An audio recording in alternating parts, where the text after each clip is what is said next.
Para sa episode nating ito, ating pag-usapan ang isa sa pinaka-iconic at masasabi nating pinaka-one-sided na digmaan ng 20th century. Ito ang Persian Gulf War. Sa digmaang ito, nagharap ang bansang Iraq at ang 42-country coalition na pinamumunuan ng United States of America. Pero bago iyan, nais ko munang bigyan ng napakalaking shoutout ang ating comrade na sina Aaron Official, Tirabuskag Vlog, Eliazar Arshaga at Jemuel Malakad. Kung ating matatandaan, ang Iraq ay nasangkot sa isang madugong digmaan laban sa Iran noong 1980 hanggang 1988. Ang 8 taong digmaan na ito ay nagsanhi para mabaon sa utang ang Iraq sa kanyang mga kapitbahay, partikular na sa Saudi Arabia at Kuwait. Nakiusap ang leader ng Iraq na si Saddam Hussein sa leader ng Kuwait at ng Saudi Arabia na patawarin na ang kanilang utang dahil ang Iraq naman daw ang lumaban para sa mga ito. Hindi siya pinagbigyan ng mga lider ng dalawang bansang ito. Para mas madali nating maunawaan ang sanhi ng digmaan, kinakailangan nating pag-aralan kung ano nga ba ang politika sa rehiyong ito. Ang Iraq, Kuwait at Saudi Arabia ay ilan lamang sa mga bansang kabilang sa OPEC o Organization of Petroleum Exporting Country. Ang ekonomiya ng mga bansang kabilang sa OPEC ay nakasalalay sa disiplina at kooperasyon ng mga miyembro nito. Para manatiling malakas ang kanilang mga ekonomiya, kinakailangang manatiling mataas ang presyo ng langis. Para mapanatiling mataas ang presyo ng langis, kinokontrol ng OPEC ang produksyon ng produktong ito. Kapag bumababa ang presyo ng langis, babawasan nila ang pagkuha nito. At kapag nagmamahal na masyado ang presyo ng langis, kanila namang dadamihan ang kanilang produksyon. Posible lamang ang ganitong manipulasyon ng presyo ng langis kung susunod ang lahat ng bansang miyembro ng OPEC. Noong Iran-Iraq War, ang Kuwait ay tinarget din ng mga Iranian dahil sa pagtulong nito sa Iraq. Nagresulta ito sa $1 bilyong na pinsala sa ekonomiya ng bansa, kaya't nagsimulang mag-produce ang mga Kuwaiti ng mas maraming langis para mabawi ang mga salaping na wala sa kanila. Ang ginawang ito ng Kuwait ay nakapinsala sa ekonomiya ng mga bansang kabilang sa OPEC, partikular na sa kanilang kapitbahay na Iraq. Bumagsak ang presyo ng langis ng halos kalahati na siyang nagresulta sa pagbagsak ng kita ng Iraq na nagkakahalaga ng $7 bilyong. Umaray dito ang mga Iraqi na nangangailangan ng perang pampaayos sa kanilang bansa at pambayad utang. Lalong pumangit ang relasyon ng dalawang bansang ito nang akusahan ng Iraq ang Kuwait na nagnanakaw ng kanilang langis sa pamamagitan ng slant drilling sa Rumaila oil field. Ayon sa akusasyong ito, ang mga drills ng Kuwait ay tumatakbo ng padiagonal patungo sa lupain ng Iraq. Noong kalagitnaan ng 1990, nagpulong ang mga Arab leaders kabilang na ang Iraq at Kuwait para ayusin ang kanilang sariling gusot. Ayon kay Saddam Hussein, siya ay ininsulto ng emir ng Kuwait sa pagpupulong na ito, kung saan winika nito na magpapatuloy ang Kuwait sa overproduction ng langis hanggang mapilitan ang mga Iraqi na ibenta na ang kanilang mga asawa. Bumagsak ang negosasyon at ang Iraq ay naghanda na sa isang digmaan.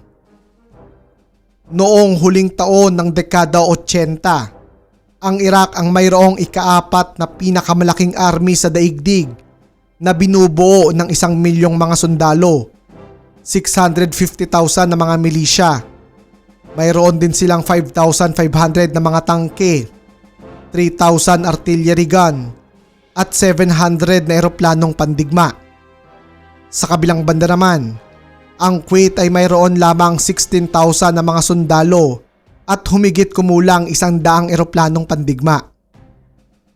Alas 2 ng umaga, August 2, pinasok ng isang dibisyon ng mga Iraqi Special Forces ang Kuwait gamit ang mga helicopter ng mga Soviet kagaya ng Mi-25 gunship Ang layunin, sakupin ang kapitolyo ng Kuwait, ang Kuwait City. Kasabay ng pag-atake ng Special Forces ay ang pag-abante naman ng Iraqi Republican Guard na binubuo ng mga armored division. Sa kasamaang palad, nahuling walang kahandaan ang Kuwaiti Army. Agarang inatake ng mga Iraqi ang Dasman Palace, ang palasyo ng Kuwaiti Royal Family. Pumalag naman ang Kuwaiti Royal Guard, ngunit sila ay iginupo ng airborne assault ng mga Special Forces at ng mga Iraqi Marines mula naman sa dagat. Mabilis na tumakas ang Emir ng Kuwait patungo sa Saudi Arabia, samantala ang kanyang kapatid ay nasawi sa labanan sa Dasman Palace at sinagasaan ng tangke. Sunod-sunod na bumagsak ang mga units ng Kuwaiti military dahil sa dambuhalang opensiba ng mga Iraqi at dahil na rin sa kawalan ng pamumuno. Makalipas lamang ng isang araw, bumagsak na ang halos buong bansa sa kamay ng mga Iraqi. Kinagabihan ng August 3, bumagsak ang pinakahuling military base ng Kuwait, ang Ali Al-Salem Air Base. Nagkukumahog na itinakas ng mga Kuwaiti pilot ang kanilang mga air asset patungo ng Saudi Arabia. Pati ang mga highway ay ginamit na din ng mga piloto bilang runway. Ilang oras makalipas ang invasion of Kuwait, halos magkasabay na nagpatawag ng pulong ang United Nations at ang Arab League. Parehong napagdesisyonan ng mga ito na dapat lisanin ng Iraq ang Kuwait. Noong August 6, ipinasa ng United Nations ang Resolution 645 na naglatag ng ekonomikong parusa sa Iraq, kagaya na lamang ng naval blockade at economic sanction. Ilang beses na nakipagnegosasyon si Saddam Hussein na lilisanin nila ang Kuwait kung masusunod ang kanilang mga kondisyon, kagaya na lamang ng paglisan ng lahat ng sundalong Kanduranin sa Middle East, pagsira ng Israel sa kanilang mga long-range missile, pag-alis ng mga military sanction at marami pang iba. Ilang buwang nagpatuloy ang negosasyon sa pagitan ng United Nations at ng Iraq hanggang noong November 29, 1990 nang ipasa ang Resolution 678. Ayon dito, binibigyan lamang ang Iraq ng hanggang January 1991 para lisanin ang Kuwait at kung hindi, gagawin ng UN ang lahat para paalisin sila. Dahil sa pangambang sunod na salakayin ng Iraq ang Saudi Arabia, agarang nagpadala ang USA ng 2 aircraft carrier sa Persian Gulf. Ito ang USS Independence at ang USS Dwight Eisenhower. Bukod dito, napakaraming air groups din ang kanilang ipinadala sa Saudi para protektahan ito. Ito na nga ang simula ng Operation Desert Shield, kung saan ang US Air Force ang naging pananggalang ng Saudi Arabia sa posibilidad ng pag-atake ng Iraq. Sa bisa ng Resolution 679, bumuo ang United Nations ng isang coalition ng 42 na mga bansa na pinamumunuan ng United States of America. Si General Norman Schwarzkopf ang tumayong commander ng coalition na ito. Makalipas ang ultimatum na ipinataw ng United Nations sa Iraq, noong January 16, 1991, nagsimula na ang Operation Desert Storm kung saan 42 days na sunod-sunod na binomba ng Coalition Air Force ang Iraq. Una nilang tinarget ang mga Iraqi air bases at anti-aircraft facilities. Makalipas itong wasakin, sunod naman nilang tinarget ang mga command center at communication hub ng mga Iraqi. Ang kanilang third target ay ang mga gawaan ng bala, research facility, at ang mga kinatatakutang Scud missile launcher ng Iraq. Ginamit ng mga Iraqi ang mga Scud missile na ito para bombahin ang Israel. Umaasa ang Iraq na gumanti ang Israel na siya namang magre-resulta sa pagkakagalit ng mga Arabong bansa. Tandaan natin na hindi papayag ang mga Arabong bansa na makipagtulungan sa Israel sa militar na pamamaraan. Kung sakaling sumalakay ang mga Israeli sa Iraq, malamang na bumagsak ang koalisyon ng 42 na mga bansa. Paulit-ulit na pinaulanan ng mga Scud missile ng Iraq ang Israel. Handa na sanang gumanti ang Israeli Air Force, ngunit sila ay inawat ng presidente ng Amerika. Para protektahan ang Israel, nag-deploy ang USA ng Patriot missile system sa rehiyon. Para pigilan ang terror attack ng Iraq, nagsagawa ng Scud Hunt Mission ang Coalition Air Force sa disyerto ng Iraq para wasakin ang mga missile launcher. Gayunpaman, hindi ito ganap na successful dahil palipat-lipat ito ng mga pwesto at kadalasang nakakamouflage. Para solusyonan ito, nagpasok ang mga British ng kanilang mga special forces sa Iraq para huntingin ang mga Scud missile. Kabilang dito ang Bravo 20 patrol ng British SAS na nahuli ng mga Iraqi. Dahil sa kombinasyon ng air attack at ng special operations, nabawasan ng malaki ang mga Scud missile attack sa Israel. Bukod sa mga Israeli, tinarget din ng Iraq ang iba pang mga Gulf state kagaya ng Bahrain, Qatar at maging Saudi Arabia.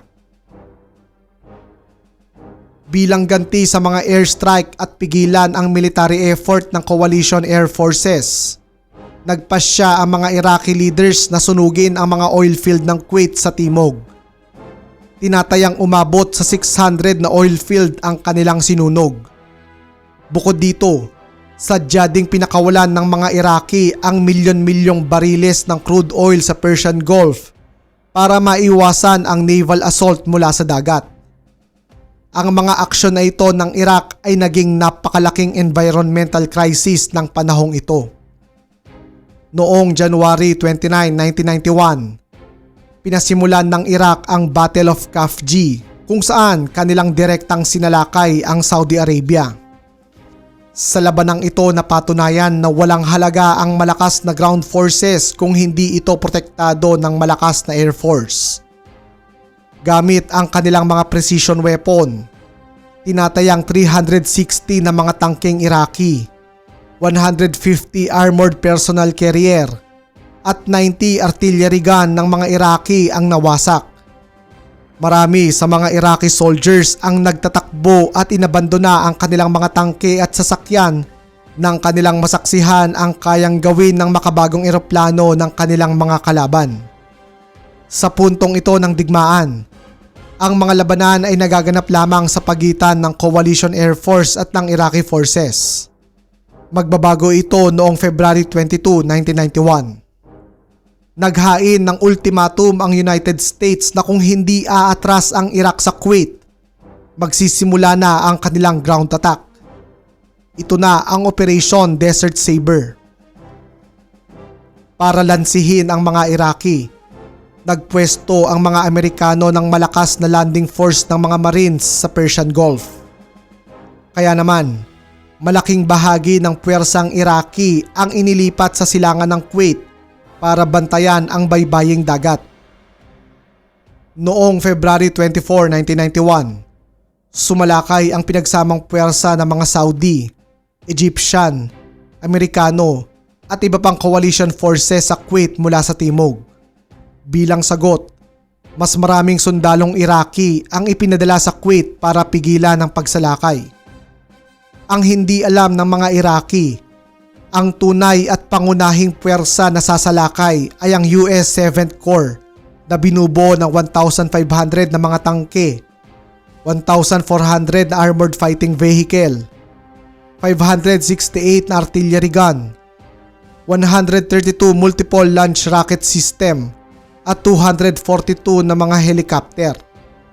Ang puwersang ito ay magmumula sa Timog Kanluran mula mismo sa Saudi Arabia.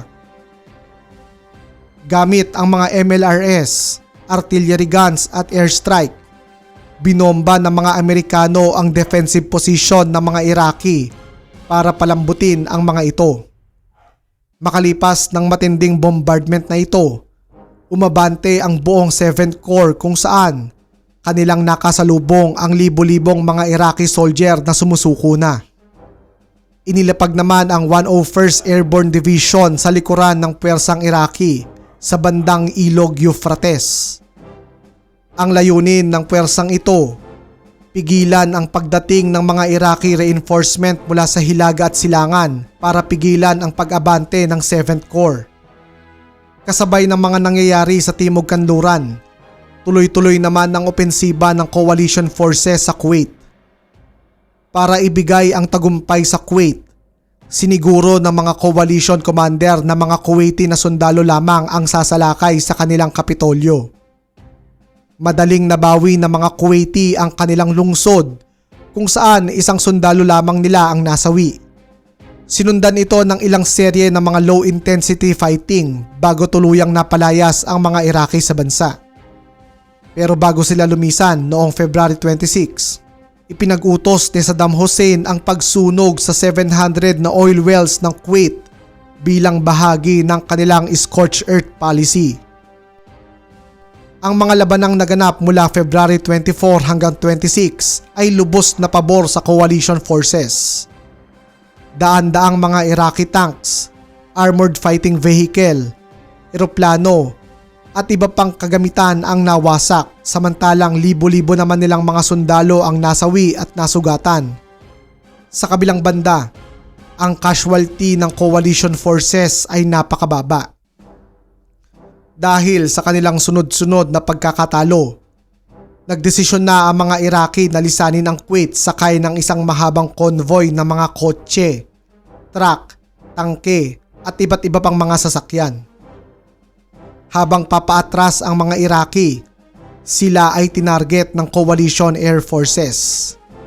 Libo-libong mga Iraqi ang nasawi sa pangyayaring ito, kaya't tinawag ang Highway 80 kung saan nangyari ang engkwentro bilang Highway of Death.